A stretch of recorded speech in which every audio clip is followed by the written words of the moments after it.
Hi friends, welcome to our art village life YouTube channel. ಇದು ನಮ್ಮ Saturday vlog. ನಮ್ಮದೇನು ಕೋಳಿ ಮರಿಗಳು ಇನ್ನು 2 ಮರಿ ಮಾಡೋದಕ್ಕಿದ್ವಲ್ವ, ಅವನು 2 ನೆನ್ನೆ ಮರಿ ಮಾಡಿದ್ವು. ಅದನ್ನೇ ತೋರಿಸ್ತಾ ಇದ್ದೀನಿ. ಒಂದು ಕೋಳಿ 8 ಮರಿ ಮಾಡಿತು, ಇನ್ನೊಂದು 7 ಮರಿನ ಮಾಡಿದೆ. ಇನ್ನು 5 ಮೊಟ್ಟೆಗಳು ವೇಸ್ಟ್ ಆಗಿಬಿಡ್ತು. ಅದು ಏನು ಮಾಡೋಕ್ಕಾಗಲ್ಲ, ಎಲ್ಲನೂ ಮಾಡಲ್ಲ. ಸಮ್ಟೈಮ್ಸು ಅದು ಕೆಟ್ಟೋಗ್ಬಿಟ್ಟಿರುತ್ತೆ ಒಳಗಡೆನೆ. ಹಾಗಾಗಿ ಟೋಟಲ್ ಇವಾಗ 25 ಮರಿಗಳಿದೆ. ಗೊತ್ತಿಲ್ಲ ಅದರಲ್ಲಿ ಎಷ್ಟಿದೆ, ಎಷ್ಟು ಉಳಿಯುತ್ತೆ ಏನು ಅಂತ.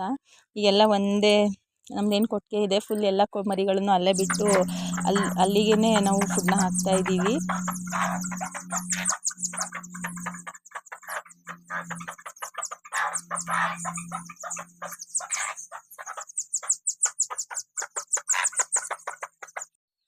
ಇನ್ನು ಎಲ್ಲ ಮರಿಗಳನ್ನು ಒಂದೇ ಕಡೆ ಇದೆ. ಅವಕ್ಕೆ ನಿಜವಾಗ್ಲೂ ಹಿಂಗೆ ಗೊತ್ತಾಗ್ತಿಲ್ಲ ಅಮ್ಮ ಯಾವುದು ಅಂತ. ಇದಕ್ಕೆ ಹೆಂಗೆ ಮರಿಗಳು ಗೊತ್ತಾಗುತ್ತೋ ನಮಗೆ ಕನ್ಫ್ಯೂಸ್ ಆಗುತ್ತೆ, ಇದು ಯಾವ್ದ್ರದ್ದು ಮರಿ ಅಂತ.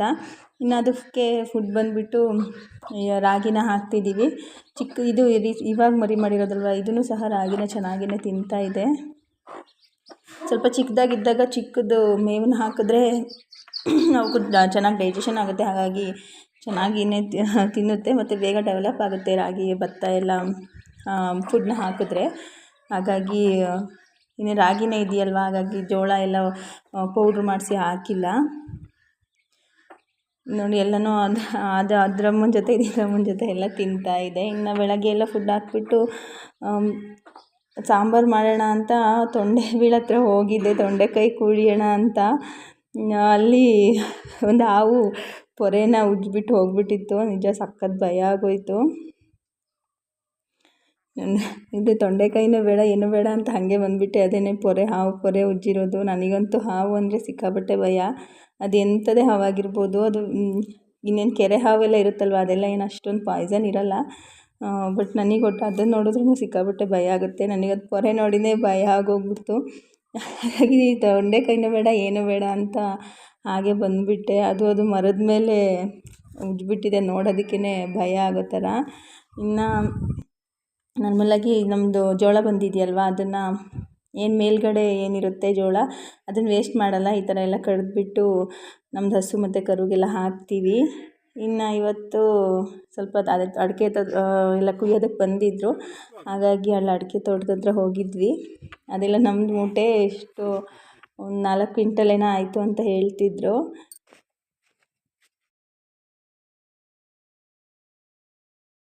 ಈ ಥರ ಅಲ್ಲಿ ನೋಡ್ತಾ ನಿಂತ್ಕೊಂಡ್ವಿ, ಅಡಿಕೆನ ಯಾವ ಥರ ಅದು ಬಡಿಸ್ತಾರೆ ಅಂತ. ಅದು ಬಿಡಿಸೋದಕ್ಕೆ ಹೋದರೆ ತುಂಬ ಟೈಮ್ ತೊಗೊಳುತ್ತೆ. ಈ ಥರ ಒಂದು ಟೆಕ್ನಿಕ್ ಯೂಸ್ ಮಾಡಿದ್ರೆ ಬೇಗ ಅಡಿಕೆ ಕಾಯಿನ ಬಿಡಿಸ್ಬೋದು. ಇನ್ನು ನಮ್ಮದು ಸ್ವಲ್ಪ ಮರದಲ್ಲಿ, ತೆಂಗಿನ ಮರದಲ್ಲಿ ಸ್ವಲ್ಪ ಕಾಯಿ ಇತ್ತು. ಹಾಗಾಗಿ ಅದು ಕಾಯಿನ ಕೆಡಬೇಕೊಳ್ಳೋಣ ಅಂತ ಅವ್ರ ಹತ್ರನೇ ಒಂದು ಮಿಷಿನ್ ಇತ್ತು, ಕಾಯಿ ಕೆಡವೋದು, ಅಡಿಕೆ ಕೆಡವೋದೆಲ್ಲ. ಅದನ್ನು ಇಸ್ಕೊಂಡ್ವಿ. ಅದಂತೂ ನಿಜ ಶಾಕ್ ಆಯಿತು. 80,000 ಅಂತೆ. ನೋಡು, ಇನ್ನು ಎಷ್ಟು ಸ್ಟೆಪ್ ಇದಾವಲ್ವಾ ನೋಡಿಲ್ಲಿ. 100 ಅಡಿ ಅಂತ ಹೇಳಿಲ್ವಾ? ಇದಾ ನೋಡು.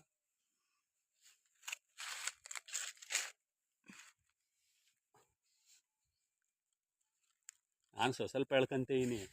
ಇನ್ನೂ ಇದೆಯಾ?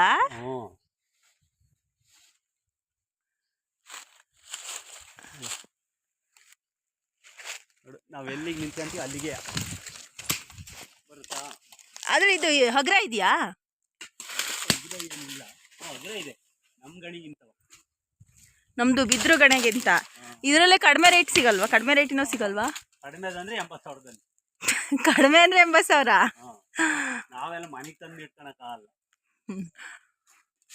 ಈ ಬಾಡಿಗೆಗೆ ಸಿಗುತ್ತಾ? ಬಾಡಿಗೆಗೂ ಕೊಡಲ್ಲ. ಇವ್ರು ಅಡಿಕೆ ಕುಯ್ಯಾರು ಇಟ್ಕೊಂಡಿರ್ತಾರೆ. ಬಾಡಿಗೆ ಯಾಕೆ ಇದು ಮಾಡ್ತಾರೆ?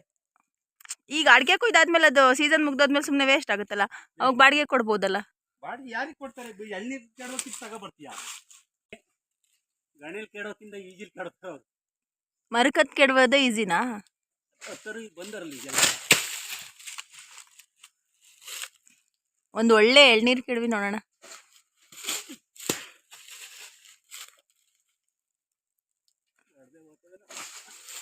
ಈ ಮರದಲ್ಲಿ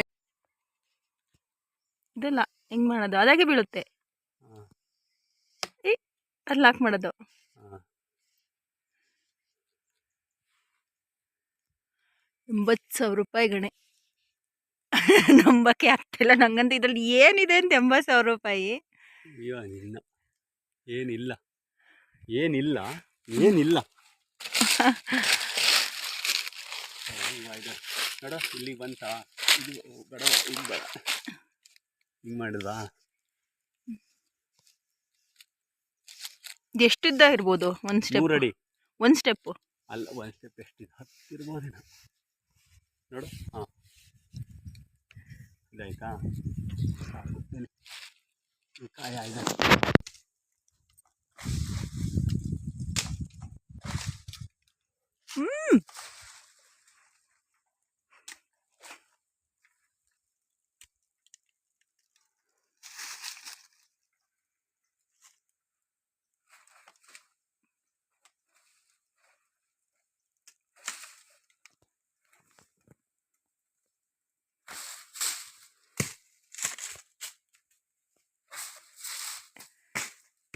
ಅಪ್ಪ ಇಷ್ಟೊಂದು ಕಾಸ್ಟ್ಲಿ ಗಣೆ ಎಲ್ಲ ಇಸ್ಕೊಬರೋದು ಅಲ್ಲ.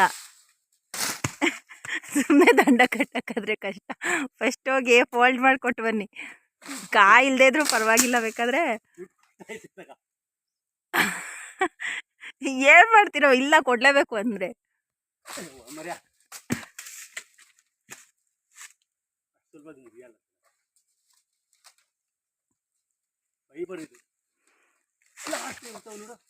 ಹಿಂಸೆ ಕೊಡೋದಾ?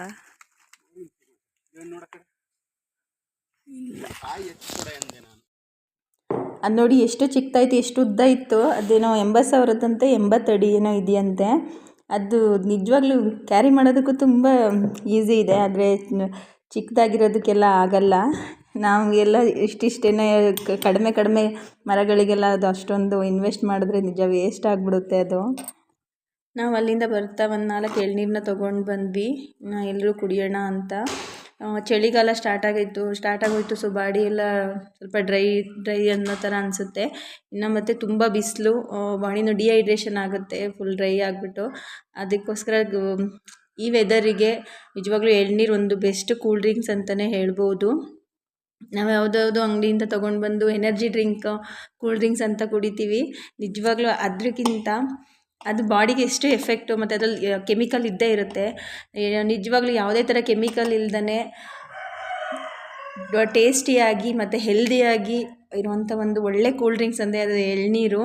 ಇನ್ನು ಎಳ್ನೀರು ಕುಡಿಯೋದ್ರಿಂದ ನಿಜ ಎಷ್ಟು ಬೆನಿಫಿಟ್ಸ್ ಇದೆ ಅಂತ ಅಂದರೆ, ನಮ್ಮದು ಏನು ಬಾಡಿ ಹೀಟ್ ಇರುತ್ತಲ್ವ, ಅವರಿಗಂತೂ ಬಾಡಿನ ಫುಲ್ ಕೋಲ್ಡ್ ಮಾಡುತ್ತೆ.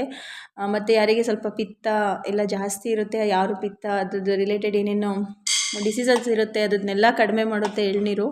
ನಿಜವಾಗ್ಲೂ ಎಳ್ನೀರು ಒಂದು ಅಮೃತ ಅಂತಲೇ ಹೇಳ್ಬೋದು. ಟೇಸ್ಟಲ್ಲಾಗಿರ್ಬೋದು ಅಥವಾ ಹೆಲ್ತಿಗಾಗಿರ್ಬೋದು. ಇನ್ನು ಎಳ್ನೀರಲ್ಲಿ ಪ್ರೋಟೀನ್ಸ್ ಇರುತ್ತೆ, ಕಾರ್ಬೋಹೈಡ್ರೇಟ್ ಇರುತ್ತೆ, ಮತ್ತು ಮಿನರಲ್ಸ್ ಅಂತೂ ತುಂಬ ಇರುತ್ತೆ. ಇನ್ನು ಪೊಟ್ಯಾಷಿಯಮ್, ಮೆಗ್ನೀಷಿಯಮ್, ಕ್ಯಾಲ್ಶಿಯಮ್ ಅಂತ ಮಿನರಲ್ಸ್ ಇರೋದ್ರಿಂದ ಇದಂತೂ ನಮ್ಮ ಬಾಡಿಗೆ ನಿಜವಾಗ್ಲೂ ತುಂಬ ಒಳ್ಳೆಯದು. ಮತ್ತು ಇದು ಇಮ್ಯುನಿಟಿ ಪವರನ್ನು ಸಹ ನಮ್ಮ ಬಾಡೀಲಿ ಜಾಸ್ತಿ ಮಾಡುತ್ತೆ.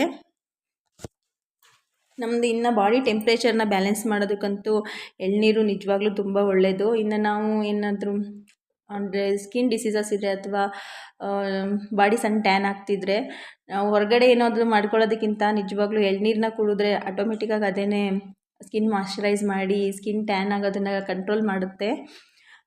ಇದು ಇನ್ನು ಖಾಲಿ ಹೊಟ್ಟೆದು ಕುಡಿಯೋದಕ್ಕಂತೂ ನಿಜವಾಗ್ಲೂ ಒಳ್ಳೆ ಡ್ರಿಂಕ್ ಅಂತಲೇ ಹೇಳ್ಬೋದು. ಇದರಲ್ಲಿ ಹೈ ಪೊಟ್ಯಾಷಿಯಮ್ ಮತ್ತು ಮೆಗ್ನೀಷಿಯಮ್ ಇರೋದ್ರಿಂದ ಯಾರು ಬಿ ಪಿ ಸಮಸ್ಯೆ ಇರುತ್ತೆ ಅಲ್ವಾ, ಅವರಿಗೆ ಹೈ ಬಿ ಪಿ ಸಮಸ್ಯೆ ಇರುತ್ತೆ, ಅವರಿಗಂತೂ ಒಳ್ಳೆ ಎನರ್ಜಿ ಡ್ರಿಂಕ್ ಅಂತಲೇ ಹೇಳ್ಬೋದು. ಬಿ ಪಿನ ಕಂಟ್ರೋಲ್ ಮಾಡುತ್ತೆ. ಮತ್ತು ಯಾವುದೇ ಥರ ಕೊಲೆಸ್ಟ್ರಾಲ್ ಇರೋದಿಲ್ಲ ಎಳ್ನೀರಲ್ಲಿ, ಹಾಗಾಗಿ ಹಾರ್ಟಿಗಂತೂ ತುಂಬ ಒಳ್ಳೆಯದು. ಇದು ನಮ್ಮ ಬಾಡಿಲಿರುವಂಥ ಬ್ಯಾಡ್ ಕೊಲೆಸ್ಟ್ರಾಲ್ನ ಕಡಿಮೆ ಮಾಡಿ ನಮ್ಮ ವೆಯ್ಟ್ ಲಾಸಿಗೂ ಸಹ ತುಂಬ ಹೆಲ್ಪ್ ಮಾಡುತ್ತೆ. ಮತ್ತು ಹಾರ್ಟ್ ಹೆಲ್ದಿಯಾಗಿರೋದಕ್ಕೆ ಹೆಲ್ಪ್ ಮಾಡುತ್ತೆ. ಮತ್ತು ಬಾಡಿಲಿ ಬ್ಲಡ್ ಸರ್ಕ್ಯುಲೇಷನ್ ತುಂಬ ಚೆನ್ನಾಗಿ ಆಗುತ್ತೆ. ಇನ್ನು ಇದೊಂದು ಆ್ಯಂಟಿ ಟಾಕ್ಸಿಕಾಗಿ ಕೆಲಸ ಮಾಡುತ್ತೆ, ಯಾಕೆಂದರೆ ಇದರಲ್ಲಿ ಹೈ ಪೊಟ್ಯಾಷಿಯಮ್ ಇರೋದ್ರಿಂದ ನಮ್ಮ ಬಾಡಿಲಿರುವಂಥ ಯಾವುದೇ ಒಂದು ವಿಷಕಾರಿ ಒಂದು ಅಂಶನ ಹೊರಗಡೆ ಹಾಕೋದಕ್ಕೆ ಹೆಲ್ಪ್ ಮಾಡುತ್ತೆ. ಮತ್ತು ನಮಗೇನಾದರೂ ಸ್ವಲ್ಪ ವಾಕರಿಕೆ ಆ ಥರ ಏನಾದರೂ ಪ್ರಾಬ್ಲಮ್ ಇದ್ದರೆ ಎಳ್ನೀರನ್ನ ಕುಡಿಯೋದ್ರಿಂದ ನಿಜವಾಗ್ಲೂ ತುಂಬ ಕಂಟ್ರೋಲ್ ಆಗುತ್ತೆ ಅಂತಲೇ ಹೇಳ್ಬೋದು. ಇನ್ನು ಶುಗರ್ ಕಂಟ್ರೋಲ್ಗೆ ಮತ್ತು ಶುಗರ್ನ ಮ್ಯಾನೇಜ್ ಮಾಡೋದಕ್ಕೆ ಇದು ತುಂಬ ಹೆಲ್ಪ್ ಮಾಡುತ್ತೆ. ಯಾಕೆಂದರೆ ನಮ್ಮ ಸೆಲ್ಸಲ್ಲಿ ಏನು ಇನ್ಸುಲಿನ್ ಪ್ರೊಡ್ಯೂಸ್ ಆಗುತ್ತಲ್ವ, ಅದನ್ನು ಇನ್ಸುಲಿನ್ ಪ್ರೊಡಕ್ಷನ್ಗೆ ಎಳ್ನೀರು ತುಂಬ ಹೆಲ್ಪ್ ಮಾಡುತ್ತೆ. ಇದರಲ್ಲಿ ಹೈ ಪ್ರೋಟೀನ್ ಮತ್ತು ಫೈಬರ್ ಇರೋದ್ರಿಂದ ನಮ್ಮದು ಡೈಜೆಷನ್ ಸಿಸ್ಟಮ್ಗಂತೂ ಇದು ತುಂಬ ಒಳ್ಳೆಯದು. ಇದರಲ್ಲಿ ಗ್ಲುಟಾಮಿಕ್ ಆಮ್ಲ, ಏನು ಗ್ಲುಟಾಮಿಕ್ ಆ್ಯಸಿಡ್ ಅಂತ ಹೇಳ್ತೀವಲ್ವ, ಅದಿರೋದ್ರಿಂದ ನಮ್ಮದು ಮಕ್ಕಳಿಗೆ ಎಳ್ನೀರನ್ನ ಕೊಡೋದ್ರಿಂದ ಮೆಮೊರಿ ಪವರ್ನ ಇನ್ಕ್ರೀಸ್ ಮಾಡುತ್ತೆ ಮತ್ತು ಮೆಂಟಲ್ ಎಬಿಲಿಟಿನ ಸ್ಟ್ರಾಂಗ್ ಮಾಡುತ್ತೆ. ಇನ್ನು ಬಂದು ಕಿಡ್ನಿ ಸ್ಟೋನ್ ಏನಾದರೂ ಆಗಿದ್ದರೆ ಎಳ್ನೀರಂತೂ ತುಂಬ ಒಳ್ಳೆಯದು. ಕಿಡ್ನಿ ಸ್ಟೋನ್ನ ಕಂಟ್ರೋಲ್ ಮಾಡುತ್ತೆ ಮತ್ತು ಕಿಡ್ನಿ ಸ್ಟೋನ್ ಏನು ಕಡಿಮೆ ಆಗೋದಕ್ಕೆ ಹೆಲ್ಪ್ ಮಾಡುತ್ತೆ. ಇನ್ನು ಬೆಳಗ್ಗೆ ಏನು ಕೆಲವರಿಗೆ ಹ್ಯಾಂಗ್ ಓವರ್ ಇರುತ್ತಲ್ವ, ಎಳ್ನೀರನ್ನ ಕುಡಿಯೋದ್ರಿಂದ ಅದನ್ನು ಸಹ ಕ್ಲಿಯರ್ ಆಗುತ್ತೆ. ನಮ್ಮ ಬಾಡಿಲಿರೋಂಥ ಏನು ಬೋನ್ಸ್ ಸ್ಟ್ರಾಂಗ್ ಆಗೋದಕ್ಕೂ ಸಹ ಎಳ್ನೀರು ಹೆಲ್ಪ್ ಮಾಡುತ್ತೆ. ಯಾಕೆಂದರೆ ಇದರಲ್ಲಿ ಕ್ಯಾಲ್ಶಿಯಂ ಮತ್ತು ಮೆಗ್ನೀಷಿಯಮ್ ಜಾಸ್ತಿ ಇರೋದ್ರಿಂದ ನಮಗೆ ಮಂಡಿ ನೋವು ಅಥವಾ ಜಾಯಿಂಟ್ ಪೇನ್ ಏನಾದರೂ ಇದ್ದರೆ ಎಳ್ನೀರಿಂದ ಕಡಿಮೆ ಆಗುತ್ತೆ ಅಂತಲೇ ಹೇಳ್ಬೋದು. ಇನ್ನು ಯಾರಿಗಾದರೂ ಹೇರ್ ಫಾಲ್ ಪ್ರಾಬ್ಲಮ್ ಇದ್ದರೆ ಡೈಲಿ ಎಳ್ನೀರನ್ನ ಕುಡಿಯೋದ್ರಿಂದ ಹೇರ್ ಫಾಲ್ ಕಂಟ್ರೋಲ್ ಆಗುತ್ತೆ ಅಂತಲೇ ಹೇಳ್ಬೋದು. ಎಳ್ನೀರು ಹೇರ್ಸ್ ರೂಟ್ನ ಸ್ಟ್ರಾಂಗ್ ಮಾಡಿ ಹೇರ್ ಫಾಲ್ ಕಂಟ್ರೋಲ್ ಆಗೋದಕ್ಕೆ ಹೆಲ್ಪ್ ಮಾಡುತ್ತೆ. ಇನ್ನು ಎಳ್ನೀರನ್ನ ಯಾರು ಕುಡಿಬಾರ್ದು ಅಂತ ಅಂದರೆ, ಸ್ವಲ್ಪ ಕೋಲ್ಡ್ ಬಾಡಿ ಇರುತ್ತಲ್ವ, ಅವರು ಎಳ್ನೀರನ್ನ ಸ್ವಲ್ಪ ಕಡಿಮೆ ಮಾಡಬೇಕು. ಮತ್ತು ಅಸ್ತಮ ಇರೋರು ಅಥವಾ ಸ್ವಲ್ಪ ಕಫ ಪ್ರಾಬ್ಲಮ್ ಇರೋರು ಎಳ್ನೀರನ್ನ ಕಡಿಮೆ ಯೂಸ್ ಮಾಡಿದ್ರೇ ಒಳ್ಳೆಯದು ಅಂತ ಹೇಳ್ಬೋದು. ಮತ್ತು ಯಾರಿಗೆ ಕಿಡ್ನಿ ಫೇಲ್ಯೂರ್ ಆಗಿರುತ್ತಲ್ವ, ಅವರೂ ಸಹ ಎಳ್ನೀರನ್ನ ಬಳಸಬಾರ್ದು. ಏಕೆಂದರೆ ಇದರಲ್ಲಿ ಹೈ ಪೊಟ್ಯಾಷಿಯಮ್ ಇರೋದ್ರಿಂದ ಹಾರ್ಟಿಗೆ ಸ್ವಲ್ಪ ಪ್ರಾಬ್ಲಮ್ ಆಗಿ ಹಾರ್ಟ್ ಅಟ್ಯಾಕ್ ಆಗೋ ಚಾನ್ಸಸ್ ಇರುತ್ತೆ. ಹಾಗಾಗಿ ಕಿಡ್ನಿ ಫೇಲ್ಯೂರ್ ಆದವರು ಸಹ ಎಳ್ನೀರನ್ನ ಬಳಸಬಾರ್ದು. ಇಷ್ಟೇ. ಮತ್ತು ಇನ್ನು ಎಳ್ನೀರನ್ನ ಎಲ್ಲ ಸೀಸನಲ್ಲೂ ಸಹ ಯೂಸ್ ಮಾಡ್ಬೋದು. ಬೆಸ್ಟ್ ಅಂದರೆ ಎಷ್ಟು ಡೈಲಿ ತೊಗೋಬೋದು ಅಂದರೆ, ದಿನಕ್ಕೆ ಒಂದು ಎಳ್ನೀರನ್ನ ಕುಡಿಯೋದ್ರಿಂದ ನಿಜವಾಗ್ಲೂ ಒಳ್ಳೆ ಬೆನಿಫಿಟ್ ಇದೆ. ಅದಕ್ಕಿಂತ ಸ್ವಲ್ಪ ಜಾಸ್ತಿ ಆದರೆ ಅದೇ ಕಫ ಮತ್ತು ಕೋಲ್ಡ್ ಚಾನ್ಸಸ್ ಇರುತ್ತೆ. ಹಾಗಾಗಿ ಎಲ್ಲರೂ ಡೈಲಿ ಒಂದೊಂದು ಎಳ್ನೀರನ್ನ ಕುಡೀರಿ. ಯಾವುದ್ಯಾವುದು ಎನರ್ಜಿ ಡ್ರಿಂಕ್ ಮತ್ತು ಕೂಲ್ ಡ್ರಿಂಕ್ಸ್ ಕುಡಿಯೋದಕ್ಕಿಂತ ಎಳ್ನೀರು ಬೆಸ್ಟ್ ಅಂತ ನನ್ನ ಒಪಿನಿಯನ್.